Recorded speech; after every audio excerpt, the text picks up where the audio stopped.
नमस्कार दोस्तों, प्रणाम दोस्तों सभी को। कैसे हैं सब लोग? आप बढ़िया है? अच्छा, तो टॉपिक सब्जेक्ट आपके सामने है एजुकेशनल साइकोलॉजी। और एजुकेशनल साइकोलॉजी में दोस्तों अपन एक बहुत महत्वपूर्ण टॉपिक्स की ओर अपन आगे बढ़ रहे हैं। और उसमें अपन पढ़ रहे हैं दोस्तों, आजकल जो है अपना टॉपिक चल रहा है दोस्तों शैशवावस्था, है ना। शैशवावस्था टॉपिक चल रहा है और शैशवावस्था में अपन ने शैशवावस्था की जानकारी ले ली, शैशवावस्था की विशेषताएं पढ़ ली और शैशवावस्था में जो है किस प्रकार की शिक्षा की व्यवस्था की जानी चाहिए ये भी पढ़ लिया अपन ने, है ना। ये सारी चीजें अपन ने पढ़ ली है दोस्तों। आज दोस्तों एक अपन बहुत महत्वपूर्ण टॉपिक पढ़ने वाले हैं। बहुत महत्वपूर्ण टॉपिक इसलिए पढ़ने वाले हैं दोस्तों, आज मैं जो आपको टॉपिक पढ़ाने वाला हूँ वो ऑलमोस्ट आप है ना आज अभी बैठ के आप है ना इस क्लास के बाद देखेंगे आपके पास जितने भी गाइड्स उपलब्ध है, जो भी सामग्री है उसमें वो सारा टॉपिक है नहीं। और कभी कभी वैसा दोस्तों प्रश्न आ जाता है, मुझे थोड़ा डाउट रहता है, तो बियॉन्ड अपन गाइड के भी है ना, हो सकता है कि सिलेबस में ऐसा सीधा नहीं लिखा हो, लेकिन कहीं ना कहीं अगर शैशवावस्था लिख दिया, बाल विकास लिख दिया, इसका मतलब वो टॉपिक्स जो है अपने सिलेबस में है। तो आज का टॉपिक दोस्तों आपको आप है ना इस क्लास के बाद आप देखना कि आपके पास आपने जो मैटर खरीदा है, गाइड खरीदी है, उसमें नहीं हो सकता आपने अपना लिखा हुआ है वो पहले से वो पता नहीं है, मुझे जानकारी में नहीं। लेकिन अगर कोई न्यूअर स्टूडेंट इस वीडियो को देख रहा है तो उसको वो मैटर जो है उसकी नोट्स में भी मुश्किल नहीं मिले सारा एक साथ, और उसकी गाइड में तो मिलने की संभावनाएं भी बिल्कुल खत्म है। तो दोस्तों आज की जो टॉपिक है उसका नाम है दोस्तों शैशवावस्था के प्रमुख प्रतिवर्त। क्या नाम है दोस्तों? शैशवावस्था के प्रमुख प्रतिवर्त, है ना। क्या हो जाएंगे? ये हो जाएंगे रिफ्लेक्सेस ऑफ इन्फेंसी। ये आज का अपना टॉपिक रहेगा दोस्तों, है ना। ऐसा कहीं इंडिकेशन नहीं है सिलेबस में, इंडिकेशन सिलेबस में नहीं है, लेकिन दोस्तों ये सिलेबस में है ना। शैशवावस्था है इसका मतलब ये सिलेबस में है। गाइड्स वालों ने शायद भूल गए, ऐसा देना भूल गए, कोई दिक्कत नहीं है, आप अपन यहाँ क्लियर कर लेते हैं दोस्तों। सबसे पहले अपन को जानना जरूरी है बेसिक्स क्या है कि प्रतिवर्त क्या होता है या फिर रिफ्लेक्स क्या होते हैं, ये जानना जरूरी है ना दोस्तों। अगर मान लो मुझे छींक आती है तो क्या होगा कि अपने आप मेरी आंखें बंद हो जाती है ना, और जो है वो छींक आती है ना। हाँ जी, है ना। अब अगर मैं चाहूँ कि मुझे छींक आए तो छींक नहीं आती है ना। ये क्या है? बिल्कुल अनैच्छिक है ना। जब छींक की इच्छा होगी तो ये मेरी इच्छा से जो है छींक नहीं आती है दोस्तों। आप खुद को देख लीजिए, है ना। हाँ, बहुत मुश्किल से। अच्छा, दूसरी बात दोस्तों क्या है कि जैसे मान लीजिए कि आप रात को स्टडी कर रहे हैं, है ना, रात को स्टडी कर रहे हैं 11 बजे, अचानक कमरे की लाइट चली जाती है। आराम से, कोई दिक्कत नहीं, आपने आंख बंद कर ली और आराम से आप इंतजार कर रहे हैं कि लाइट वापस चली आए, है ना।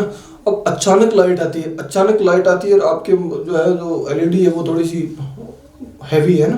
तो अचानक आप आंखें खोलते हैं तो आपकी आंखें एक बार खुलती है और फिर बंद होती है, एक बार, मतलब ऐसे सडन जो है उस लाइट में आपकी आंखें खुलती नहीं है। खुलती है क्या? नहीं, आपकी आंखें जो बंद हो जाती है। कारण क्या है? आप कुछ बोल थोड़ी नहीं आंखों को कि बंद हो खुल, लेकिन वो क्या है दोस्तों, ये जो दोनों चीजें आपको बताई है ना, मैंने आपको छींकना बताया है और ये जो तेज प्रकाश में जो है आंखों का बंद होना बताया है ना, ये दोनों ही दोस्तों क्या है? ये दोनों ही दोस्तों अनैच्छिक क्रियाएं हैं। क्या है? अनैच्छिक क्रियाएं, है ना। अपन चाह कर भी उन पर नियंत्रण नहीं रख सकते। अपन ऐसी क्रियाएं जिन पर चाह कर भी हम नियंत्रण नहीं रख सकते, उन क्रियाओं का नाम क्या है? उन क्रियाओं का नाम अनैच्छिक क्रियाएं हैं, उन क्रियाओं का नाम रिफ्लेक्स है, उन क्रियाओं का नाम क्या है? प्रतिवर्त है दोस्तों, है ना। आप ये बात याद रखेंगे, है ना, तो बात समझ में आएगी। प्रतिवर्त क्या है? प्रतिवर्त वो चीजें हैं जिन पर व्यक्ति का नियंत्रण नहीं होता। अब दोस्तों ज्यादा प्रतिवर्त जो सक्रिय होते हैं ना वो शैशवावस्था में होते हैं ना। कारण क्या है कि बॉडी जो है पूरी ढंग से काम करती नहीं है, मस्तिष्क ढंग से काम करता नहीं है, तो बच्चा जो है बिल्कुल उसका बॉडी पर नियंत्रण नहीं रहता है, तो वो उतनी सारी क्रियाएं उसके साथ अनिश्चित, मतलब स्वाभाविक ही उसके साथ वो सारी क्रियाएं होती है। वो चाह कर भी उनको नियंत्रित नहीं कर सकता है ना। हाँ, जैसे 5 साल का बच्चा होता है ना, भय पे नियंत्रण नहीं रख सकता, वो डरेगा ही डरेगा ना, आपको इतना ही करेगी ये तो बिल्कुल डरपोक है, आप उसको बोले तो भी वो उसका नियंत्रण नहीं, वो डरेगा ही, है ना। तो वैसे ही जो है दोस्तों क्या है कि बच्चा इन क्रियाओं पर अपना नियंत्रण नहीं रख पाता है, इसलिए इन क्रियाओं को अनैच्छिक क्रियाएं या प्रतिवर्त कहते हैं। परिभाषा क्या लिख लेंगे, परिभाषा आप लिख लेंगे कि शेषवावस्था में शिशु के साथ होने वाली वे अनैच्छिक क्रियाएं जिन पर शिशु का नियंत्रण नहीं रहता है वो प्रतिवर्त कहलाते हैं, रिफ्लेक्स कहलाते हैं। ये एक छोटी सी परिभाषा, यदि आप बनाना चाहें, लिखना चाहें तो ये भी आप लिख सकते हैं आराम से, कोई दिक्कत नहीं है। अब अपन ज़्यादा बड़ी क्लास नहीं है आज की, बिल्कुल छोटी सी क्लास है, उस छोटी सी क्लास में अपनी 4-5 प्रकार के जो रिफ्लेक्स हैं उनको अपन बिल्कुल इत्मीनान से देखेंगे। कई बार प्रश्न ऐसा पूछ लिया गया है, कई बार ये सब प्रश्न पूछ लिया गया, इसलिए आपसे मैं बता रहा हूँ ना। हो सकता है रीट में नहीं पूछा हो ना, सेकंड ग्रेड में नहीं पूछा हो, लेकिन दोस्तों मैं आपको बताता हूँ कि राजस्थान ये मंत्रालय सेवा चयन बोर्ड, उन्होंने अब तक जो एनटीटी की किताब, एनटीटी की जो परीक्षा ली उसमें कई बार पूछा है, महिला सुपरवाइजर की जो परीक्षा ली उसमें कई बार पूछा है। तो प्रश्न वहां से उठ के आपके पास पहुंचने में कोई ज्यादा टाइम लगता नहीं है दोस्तों, है ना। हाँ बिल्कुल टाइम नहीं लगता है दोस्तों, वहां से उठाए आपको परोस दिया है ना, कोई दिक्कत नहीं है, परोस दिया तो अपन खाने को तैयार है, इसी के लिए क्लास लगाइए, समझ रहे ना बात को। हाँ तो अपन दोस्तों क्या पढ़ते हैं, अपन अब जो प्रमुख प्रतिवर्त है उनके बारे में एक एक के बारे में जानकारी ले लेते हैं दोस्तों, है ना।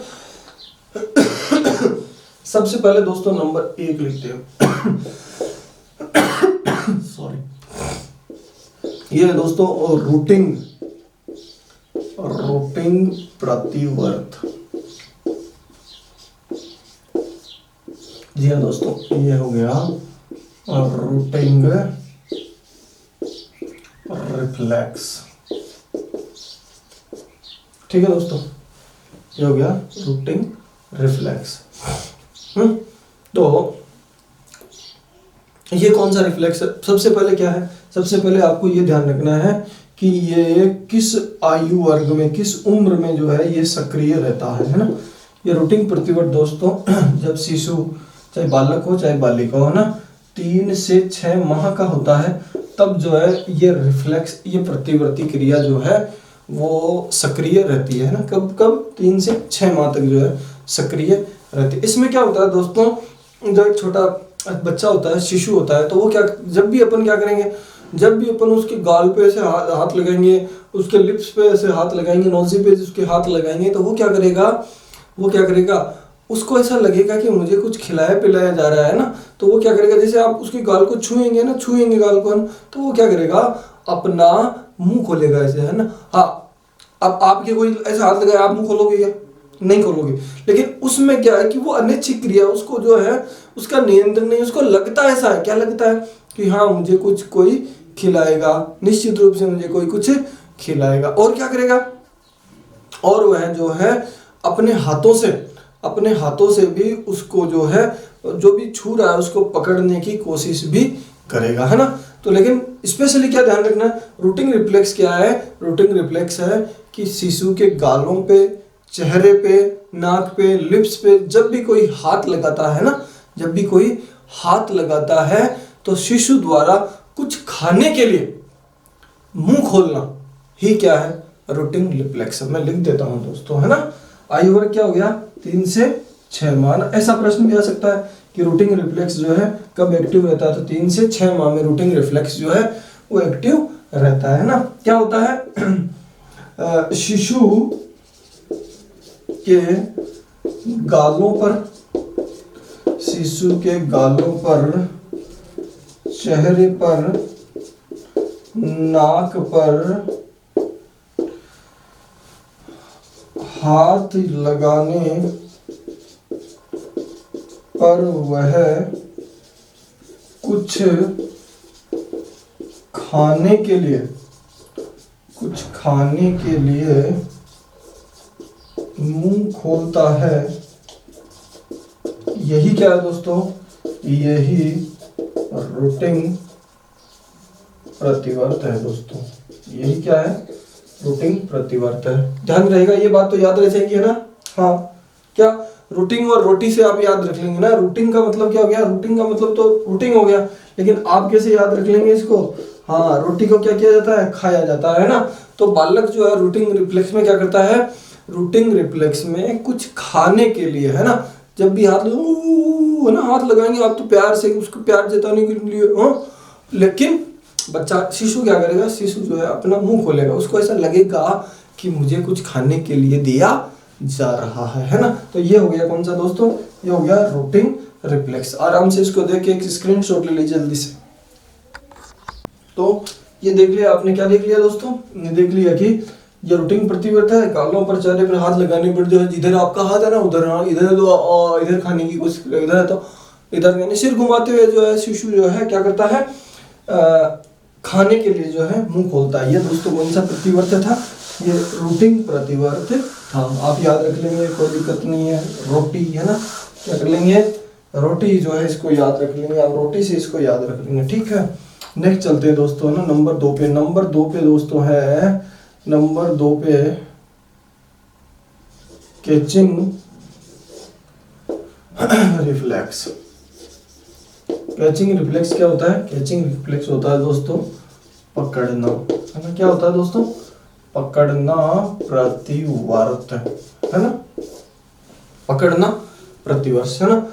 ये दोस्तों इस आयु वर्ग में विकसित हो जाता है, कौन से में, ज्यादातर तो इससे स्टार्ट हो जाता है, कौन से में, आयु वर्ग 3 और 4 माह का जब शिशु होता है, 3 से 4 माह का, तब जो है ये रिफ्लेक्स विकसित हो जाता है। क्या होता है, हाँ, पकड़ने का मतलब आप समझ गए ना, क्या समझे, क्या समझे कि यदि आप और हम शिशु के हाथ में ये पेन पकड़ाते हैं, शिशु के हाथों में ये पेन पकड़ता है, 3-4 माह का बच्चा जानता नहीं पेन कैसे पकड़ते हैं ना।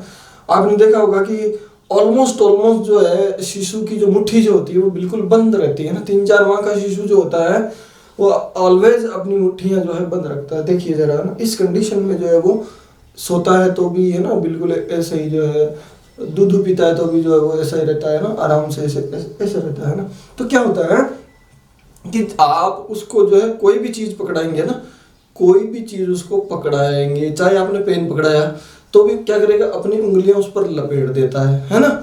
हाँ, आपने अपनी उंगली पकड़ाई उसको, है ना, आपने उसको अपनी उंगली पकड़ाई है ना, आपने तो पकड़ाने की कोशिश की, लेकिन वो क्या करता है, वो उसके चारों तरफ भी अपनी उंगलियां लपेट देता है ना। आप ट्राई करके देख लीजिएगा, है ना, भविष्य में, है ना। हाँ, ट्राई करके आप देख लेंगे, ठीक है। हाँ, क्या होगा, तो आप समझ गए ना। हाँ, क्या उस पे भी उनका नियंत्रण, वो चाहे तो क्या कर, आपके पेन को फेंक सकता है, भाग यहाँ से, है ना, मुझे आपकी उंगली नहीं चाहिए, लेकिन उसकी मजबूरी है, उस पर नियंत्रण नहीं है, वो जो है उन पे उनको लपेटना ही उसको होगा, है ना। हाँ बिल्कुल, आपको ऐसा लगेगा मेरी उंगली को पकड़ लिया है, बल्कि जो है वहाँ क्या सक्रिय है, वहाँ उसका ये कैचिंग जो रिफ्लेक्स है दोस्तों, ये कैचिंग रिफ्लेक्स जो है वो प्रतिवर्त है ना। तो मैं यहाँ लिख देता हूँ, क्या लिख देता हूँ, शिशु को कोई वस्तु पकड़ाने पर या हाथ में अंगुली पकड़ाने पर वह उसके चारों तरफ अपनी अंगुलियां क्या कर देता है, अंगुलियां लपेट देता है। यही पकड़ना प्रतिवर्त है दोस्तों, यही पकड़ना प्रतिवर्त है दोस्तों। देख लीजिए आराम से, क्या कह रहा है, कैचिंग रिफ्लेक्स, पकड़ना प्रतिवर्त, है ना। इसमें तो ये पकड़ना प्रतिवर्त आते तो आपको समझ में आ जाएगी, वो वाली बात आ जाएगी समझ में, है ना।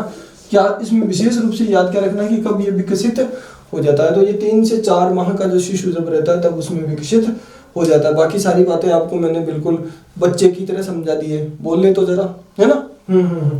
हाँ बिल्कुल, शिशु की तरह आपको समझाने की मैं कोशिश कर रहा हूँ कि आपके सारी चीज समझ में आ जाए। तो रूटिंग से रोटी हो गई और पकड़ना से क्या हो गया, पकड़ना हो गया, पकड़ना से पकड़ना हो गया, क्या अंगुली को पकड़ना, पेन को पकड़ना, कोई भी और वो चीज देते हैं उसको पकड़ना, है ना। बिल्कुल ऐसे न्यूज पेपर देंगे, पेपर को भी ऐसे ऐसे ऐसे करेगा, उसकी तरफ चारों तरफ अंगुलियां लपेट देगा। इसको भी आप आराम से देख लीजिए दोस्तों। तो कैचिंग रिफ्लेक्स अपन ने पढ़ लिया। अब अपन आगे चलते हैं दोस्तों, है ना। आगे जो है आगे नंबर 3 पे चलते हैं। नंबर 3 वाला जो रिफ्लेक्स है उसके बारे में अपन पढ़ते हैं दोस्तों। नंबर 3 पे है आपके मोरो रिफ्लेक्स। क्या नाम है दोस्तों? मोरो प्रतिवर्त। क्या है? मोरो प्रतिवर्त और या फिर मोरो रिफ्लेक्स, है ना। मोरो रिफ्लेक्स है ना। कब तक कब विकसित होता है ये? इसका जो आयु वर्ग है दोस्तों वो है 6 से 7 माह के शिशु में ये विकसित हो जाता है ना। और दोस्तों इसके मनोवैज्ञानिक 2 टाइप्स बताते हैं अपन को ना। इसके 2 प्रकार बताते हैं, है ना। पहला प्रकार अपन इधर स्टडी करेंगे और दूसरा प्रकार इसको अपन स्टडी करेंगे, है ना दोस्तों। पहला इधर कर लेंगे और दूसरा वाला इधर कर देंगे, है ना। अब देखिए, मान लीजिए बच्चा 6 माह का शिशु है, वो आराम से सो रहा है ना। आराम से सो रहा है ना। आराम से सो रहा है। अचानक आपने जगह बोला हाउ। अचानक आपने क्या बोला? हाउ बोला। तो वो क्या करेगा? वो शिशु ऐसे सो रहा है, सोते हुए अपने जो घुटने हैं, कमर, उनको अंदर की तरफ लाएगा और दोनों जो हाथ है उनको ऐसे करेगा। अचानक अपन बिल्कुल मारवाड़ी में तो बोलते हैं कि चिमक गो, है ना। और बिल्कुल हिंदी में क्या हो? चौंक गया बच्चा। क्या होता है? अचानक तेज आवाज होती है ना, तो अचानक क्या होता है? अचानक बच्चा जो है अपने आप को क्या करता है? अपने आप को, इस कमर को तो बिल्कुल अंदर झुकाते हुए और दोनों हाथों से ऐसा लगेगा कि कुछ क्या कर रहा है? पकड़ रहा है ना। और क्या करेगा? इधर लाएगा ऐसे ऐसे करके, और अचानक जो है वो क्या कर लेगा? चौंक जाएगा। तो ये जो पहला वाला जो मोरो प्रतिवर्त है, वो जो प्रतिवर्त है वो ये वाला है ना। इसको, इसमें क्या हो जाता है? इसमें बच्चा चौंक जाता है ना। इसमें अचानक क्या करता है? देखिए बता देता हूँ आपको, है ना। क्या करेगा? मैं लिख देता हूँ यहाँ पर। अचानक तेज आवाज होने पर शिशु कमर को झुकाते हुए, अंदर की तरफ लाते हुए, झुकाते हुए दोनों हाथों को मुंह की ओर इस प्रकार लाता है मानो कुछ पकड़ रहा हो। ये सारी चीजें प्रैक्टिकल की है भाई, है ना। ईश्वर आप सबको प्रैक्टिकल का मौका दे, जल्द ही दे, ऐसी मैं कामना करता हूँ, है ना। लेकिन क्या होता है दोस्तों, बाद में ना, बाद की अवस्था में क्या हो जाता है? तेज आवाज के साथ, हर बार नहीं चौंकता है, तेज आवाज के साथ शिशु का क्या हो जाता है? सामान्यीकरण हो जाता है। बाद की अवस्थाएं जो होती है ना दोस्तों, बाद की अवस्थाओं में तो हर बार थोड़ी चौंकेगा। अब आप तो हाउ कर दे, आप तो खुद हाउ से हाउ हो ना, आपको क्या हाउ कर दे ना। हाँ, अब हर बार जो है वो हाउ से चौंकता नहीं। बाद में तो क्या हो जाता है? वो हो जाता है क्या? सामान्यीकरण हो जाता है ना। अब देखिए दूसरे टाइप्स के मनोवैज्ञानिक मोरो प्रतिवर्त के बारे में क्या बताते हैं ना। दूसरे टाइप्स के जो मनोवैज्ञानिक है वो मोरो प्रतिवर्त के बारे में बताते हैं। क्या बताते हैं कि जब आप शिशु को जो है यहाँ आपने गोदी में ले रखा, गोद में ले रखा है, गोद में शिशु है। अब आप क्या करेंगे? आप, वो बिल्कुल जाग रहा है और आप क्या करेंगे? उसको ऐसे अपनी गोद में हाथ में लेंगे और उसको ऐसे सुलाने की कोशिश करेंगे बेड पे, है ना ऐसे। अब वो आप उसको सुलाने की कोशिश, उसको ऐसा लगता है जैसे मैं तो पता नहीं कितने गड्ढे में जा रहा हूँ। शिशु क्या लगता है? शिशु को ऐसा लगता है कि ये लो साहब, मैं तो गया ही, नीचे ही गया ना। मतलब वो यहाँ से नीचे आता, थोड़ी तो आंखें बंद होती थी, आंखें क्या होती? आंखें बंद, उसको डर लगता है। क्या लगता है? ओ गया, नीचे गया, अब तो मुझे कोई। तभी आप देखिए जब 6-7 महीने के शिशु को जब सुलाते हैं तो वो अपने दोनों हाथों को, दोनों पैरों को ऐसे बार बार नीचे जा रहा होता है, तब अपने हाथों और पैरों से थोड़ी छटपटाहट वो दिखाता है। और क्या होता है? और जैसे ही उसको बेड पे सुलाते हैं तो तुरंत वो रोने लग जाता है ना। क्या रहता है? उसको डर रहता है ना। बेड पे सुलाने का कारण, बेड पर सोते ही क्या, बहुत सारे बच्चे क्या माता पिता बोलते हैं कि इसको तो गोदी अच्छी लगती है, इसको तो गोद में रखना अच्छा लगता है ना, ये तो सोता ही नहीं। इसका कारण क्या है कि सुलाते ही उसको एहसास क्या होता है? एहसास होता है कि अल्लाह भाई गया मैं तो। क्या एहसास होता है कि मैं तो, मतलब जैसे आपको और कभी मतलब कोई छत से कूदे और के लो साहब गए, अपन नीचे गए, कूदना नहीं है। तो इस तरह से जो है गोद से उसको बेड पर लेटाया जाता है, झूले में झुलाया जाता है, झूले में सुलाया जाता है, तब जो है उसको क्या लगता है, तब उसको ऐसा लगता है कि ये लो साहब, ये तो मैं तो गया बस, सब कोई बचाने वाला भी। तो तब जो है वो जब सो रहा होता है, यानी यहाँ से यहाँ तक जब जा रहा होता है बेड पे, तब उसके हाथों में पैरों में थोड़ी छटपटाहट आपको दिखाई देती है। और क्या करता है, बेड पे सोते ही, बेड पे जब भी सोता है तुरंत जो है वो हाथ पैर छटपटाते हुए रोने लग जाता है ना। इसका कारण क्या, उसको वो प्रतिवर्त उसमें कौन सा वाला, मोरो प्रतिवर्त उसमें एक्टिवेट उस समय रहता है। इसके बारे में मैं लिख देता हूँ दोस्तों आपको, है ना। हाँ, क्या है ये, क्या बोल रहा है कि शिशु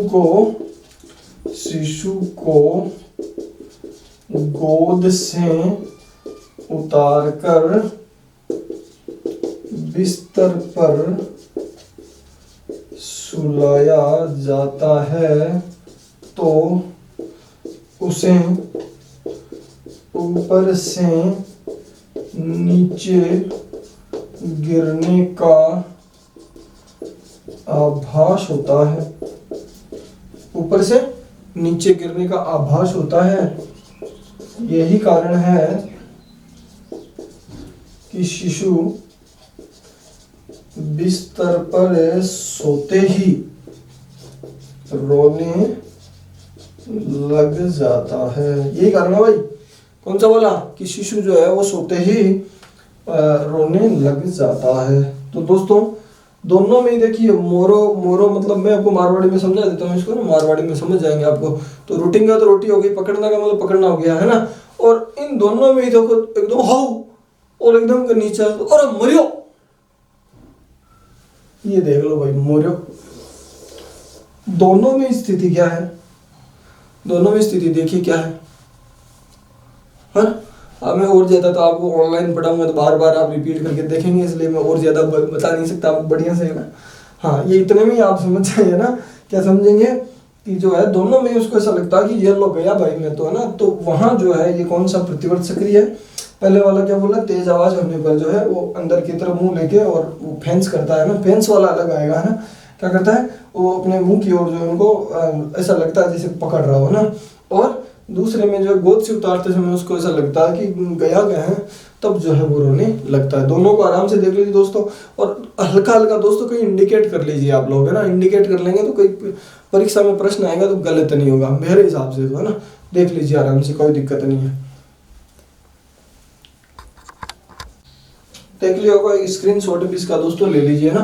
तो ये मीरो हो गया ना, मीरो प्रतिवर्त हो गया, और इसको अपन 6 से 7 माह में ये विकसित हो जाता है। और अधिकतर मनोवैज्ञानिक जो है इसको 2 तरह से प्रभाव मतलब परिभाषित करते हैं ना, मिटा देते हैं इसको। ठीक, चले आगे चलते हैं। समझ में आ रहा है ना दोस्तों, समझ में आना बहुत जरूरी है ना।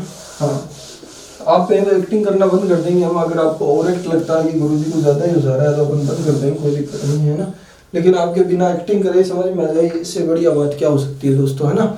अब दोस्तों अगला जो है नंबर 4 पे अपन चलते हैं। 4 वाला दोस्तों है मीरो, है ना। मोरो था, ये मीरो है ना। हाँ, प्रतिवर्त है ना, मीरो ये हो गया मीरो रिफ्लेक्स। कहीं कोई कंफ्यूजन हो रहा है मुझे लिख के भेज दीजिए, आपका सारा कंफ्यूजन मैं दूर कर दूंगा, है ना। हाँ, कोई कुछ कहे तो आपको कहने की जरूरत नहीं, आप तो बिल्कुल लिख के भेजिए कि गुरुजी ये मेरे समस्या आ रही है ना। तब जो है आपका काम आसानी से सोल्व कर दिया जाएगा। आयु वर्ग कौन सा है दोस्तों यहाँ, आयु वर्ग दोस्तों यहाँ है, आयु वर्ग दोस्तों यहाँ पे कौन सा है, 6 से 8 माह में दोस्तों ये मीरो जो प्रतिवर्त है वो सक्रिय हो जाता है ना। और इसमें क्या होता है दोस्तों, इसमें ये होता है कुछ, ये बिल्कुल सिंपली है, क्या है कि 6 से 8 माह का शिशु थोड़ा थोड़ा क्या है कि बैठना भी सीखने लगता है, बैठ जाता है ऑलमोस्ट, या फिर जब भी सोता रहता है तो उसके सामने कोई भी वस्तु आप लाते हैं ना, कोई भी चाहे पेन ले आए, चाहे उसका खिलौना ले आए, चाहे आप न्यूज़पेपर ले आए, चाहे कोई चॉकलेट ले आए, कुछ भी ले आए, तो क्या करेगा, ये वस्तु है ना, तो वो इसको जो है इसको पकड़ने का मतलब दोनों हाथों से उसको पकड़ने का क्या करेगा। कोई भी सांप ले तो भी, है ना, हाँ, तो भी उसको पकड़ने का वो अपने दोनों हाथों से पकड़ने का, अब क्या है कि बैलेंस नहीं है, हाथों में बैलेंस नहीं है, तो दोनों हाथों से वो पकड़ने का असफल प्रयास करेगा दोस्तों, है ना। हाँ, दोनों हाथों से पकड़ के बिल्कुल जो है असफल प्रयास करेगा, और कोई भी चीज हाथ आ जाएगी तो सीधा क्या करेगा, सीधा खाना प्रारंभ कर देगा। समझ रहे ना बात को, यही क्या है, यही मीरो है ना। तो क्या रखेंगे, क्या करेंगे, मीरो का मतलब क्या होता है, मीरो को आप मिरर से जोड़ सकते हैं। मीरो को क्या होता है, मिरर, मिरर में क्या होता है, मिरर का मतलब शीशा होता है ना, सामने दिखाई दे, है ना। तो कोई भी बच्चे को आप मिरर पे बिठाएंगे तो सामने बच्चा दिखाई देगा, उसको क्या करेगा, पकड़ने की कोशिश करेगा। वैसे ही आप मीरो से मिरर याद करेंगे और मिरर से याद करेंगे कि कोई भी चीज उसको दिखाई दे, उसके सामने लाई जाए, मिरर के सामने, मीरो के सामने, मीरो में शिशु के सामने कोई चीज लाई जाए तो वह उसको पकड़ना। मिरर में भी आप पकड़ने की कोशिश करते हो तो मिरर में हाथ थोड़ी आता है, इसमें भी जो है वो असफल प्रयास करता है, उसके हाथ नहीं आता है ना। क्या ध्यान रखेंगे, इतनी सी बात, छोटी सी मैं आपको समझा रहा हूँ भाई, जब बिल्कुल ही याद नहीं हो तब आपके ये काम की चीजें हैं, तो आप समझ लें थोड़ा सा, मैं यही चाह रहा हूँ आपसे, है ना।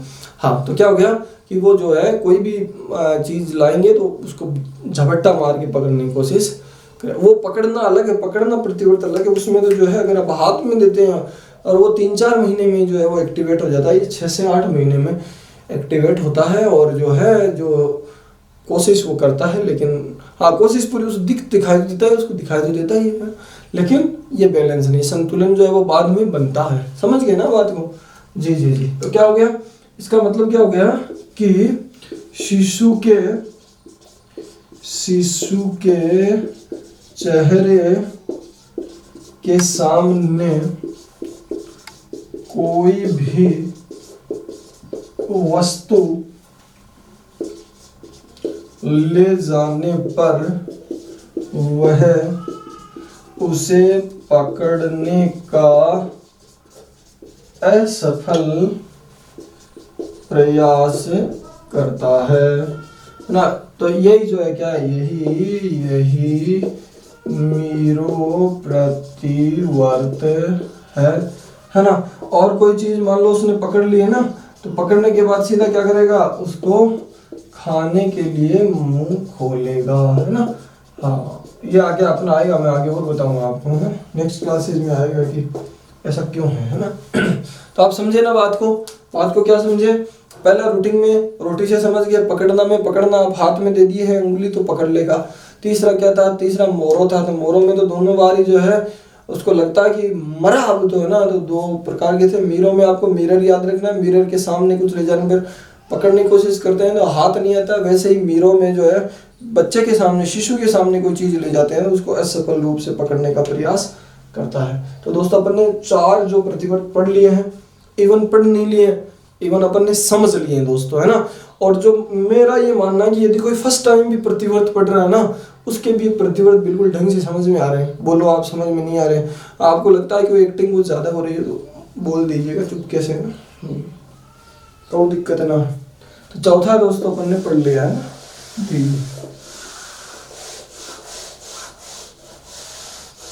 अब अपन दोस्तों 5वां जो प्रतिवर्त है ना, पढ़ लेते। 5वां प्रतिवर्त क्या है,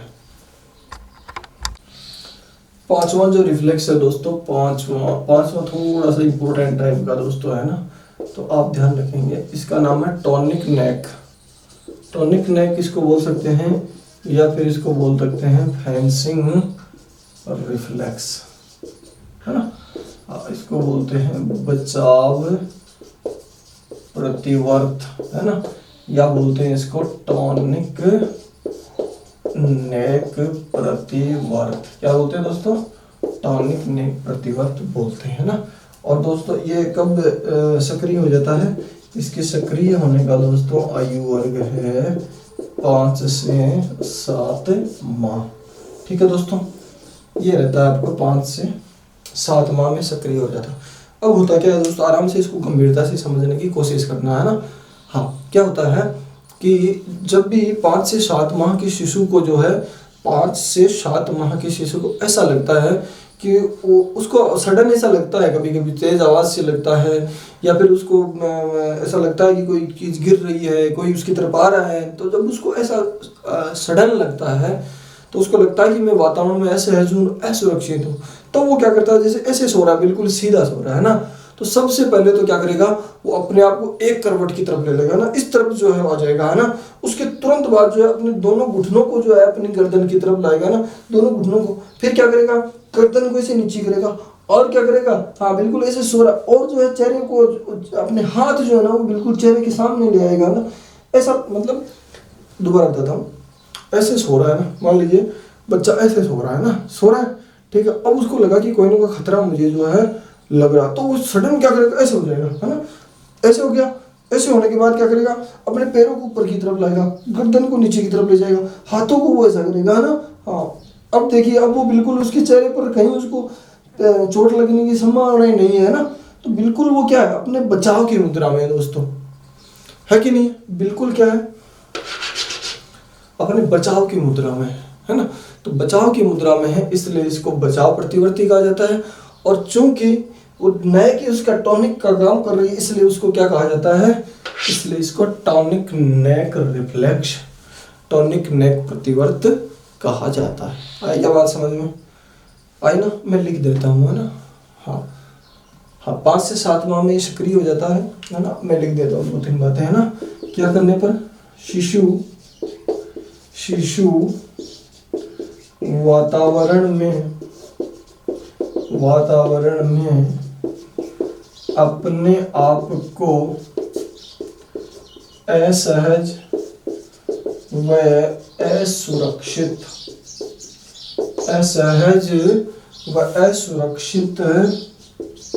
महसूस करने पर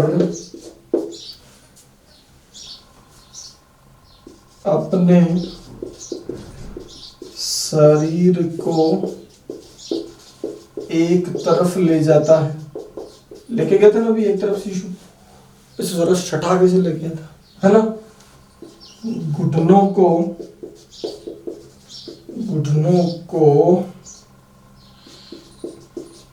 सिर की तरफ मोड़ लेता है,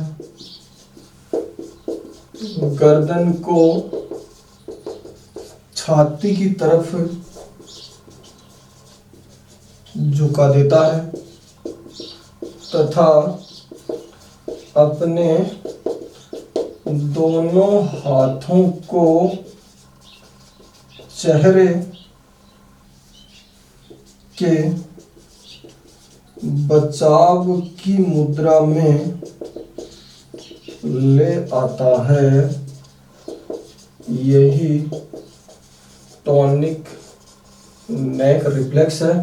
चूंकि क्या होता है, बचाव की मुद्रा में होता है, क्या होता है, बचाव की मुद्रा में होता है, इसलिए दोस्तों इसको फेंसिंग रिफ्लेक्स भी कहा जाता है। आ गई होगी बात समझ में, बात समझ में आई है कि नहीं आई है, आपको उदाहरण समझ में आ गया होगा। मैंने आपको बिल्कुल बता दिया कि किस तरह से जो अपने आप को फेंस करता है ना, डिफेंस करता है, अपने आप को बचाता है, इसलिए इसको क्या कहा जाता है, इसलिए दोस्तों इसको कहा जाता है फेंसिंग रिफ्लेक्स। आई है बात समझ में। ये आज का अपना 5वां जो है प्रतिवर्त था, और ये बहुत महत्वपूर्ण है। ये तो 2-3 बार परीक्षा में आ भी चुका है ना, तो 2-3 बार जो परीक्षा में आ चुका है तो उसको अपन को बड़ी गंभीरता से लेना चाहिए, है ना दोस्तों। और रीट वाले तो बिल्कुल इसको मतलब हजम कर जाए, मेरे हिसाब से ज़्यादा बेटर रहेगा, है ना। ये सारी जो रिफ्लेक्स है उनको बढ़िया से, है ना, आराम से ठीक से आप इसको पढ़ लेंगे, है ना। तो ये 5वां रिफ्लेक्स था, आपने याद किया। टॉनिक नेक का मतलब आपको नेक से गर्दन से याद आ जाएगा, फैन से डिफेंस याद रह जाएगा, तो इसमें ज़्यादा कुछ बताने की ज़रूरत नहीं है ना। तो आप इनको आप एक स्क्रीनशॉट लेके और बाद में उतार लीजिएगा ना, ले लीजिए जल्दी से, तुरंत ही। फिर आगे चलते हैं, चलिएगा। अब अपन दोस्तों अंतिम एक रिफ्लेक्स है वो और पढ़ लेते हैं, है ना। हाँ, बस इतने याद कर लेंगे तो पर्याप्त है। इतने याद कर लेंगे ना दोस्तों, तो अगर कोई एक आध कोई आपसे छूट भी जा रहा है तो आप ऑप्शन देख के पता लगा लेंगे कि हाँ ये 3 तो मेरे पढ़े में ही है ना। अगर कोई चौथा ही कोई आएगा तो तब की बता रहे हैं आपको, है ना, संभावना नहीं है वैसे आने की, है ना। तो छठा जो दोस्तों, छठा जो प्रतिवर्त है वो है दोस्तों बेबकिन, या तो इसको बेबकिन बोलते हैं, है ना, और इसको बेबिंस्की भी बोला जाता है ना, बेबिंस्की प्रतिवर्त बोला जाता है ना। हाँ, ये हो गया बेबकिन रिफ्लेक्स। ठीक है दोस्तों, हाँ छोटा सा ही, ज़्यादा बड़ा नहीं है। किस आयु वर्ग में सक्रिय है दोस्तों? आयु वर्ग आप विशेष रूप से याद रखेंगे। आयु वर्ग आप क्या रखेंगे? 8 से 12 माह के शिशु में ये सक्रिय रहता है। कितने? 8 से 12 माह के शिशु में ये सक्रिय रहता है। क्या होता है दोस्तों? बेबकिन या बेबिन्स की क्या होता है दोस्तों? क्या होता है कि शिशु के जो तलवे हैं, है ना, शिशु के जो पैरों के जो तलवे हैं, उन तलवों पर यदि आप गुदगुदी करते हैं ना, हाँ गुदगुदी करते हैं, तो क्या करेगा वो, जो अपनी उंगली और अंगूठे जो है ना, पैरों के उंगली और अंगूठे, उनको बिल्कुल क्या, थोड़ा थोड़ा हल्का हल्का हाथ चलाएंगे वहाँ, तो उसको गुदगुदी महसूस होगी। और वो क्या करेगा, वो जैसे उसकी उंगलियाँ और पैरों की उंगलियाँ और अंगूठा ऐसे है ना, तो वो जैसे आप हाथ लगाएंगे वो बिल्कुल उनको क्या कर देगा, सीधा कर देगा, है ना। और कभी कभी क्या होता है, टो जो है ना, आगे के जो हिस्से है ना, इसको, इस हिस्से को तो सीधा कर देगा, और आगे का जो हिस्सा है इनका उंगली अंगूठे का, इनको जो है क्या कर देगा, उनको थोड़ा सा मोड़ देगा, है ना। हाँ, आप पर आपकी गुदगुदी अलग तरीके से होती है ना। आप तो मतलब हंस के भी उस बात को बता सकते हैं, आप अगले को रोक भी सकते हैं, लेकिन वो तो बच्चा है तो वो तो पराधीन है ना, दूसरों पर निर्भर है ना। इसलिए वो क्या करता है, उसका वो मतलब सडन ही जो है उसके साथ वो अनैच्छिक क्रिया है, तो सडन जो है क्या, जैसे ही आप पैरों पे गुदगुदी करेंगे तो वो जो है उनको ऐसे सीधा कर देगा, और कभी कभी ऊपर के टो जो है ना उनको क्या कर देगा, वो मोड़ देगा। बस यही क्या है, यही बेबकिन जो है या बेबिन्स की जो है प्रतिवर्त है दोस्तों। क्या लिख देता हूँ मैं आपको, है ना। शिशु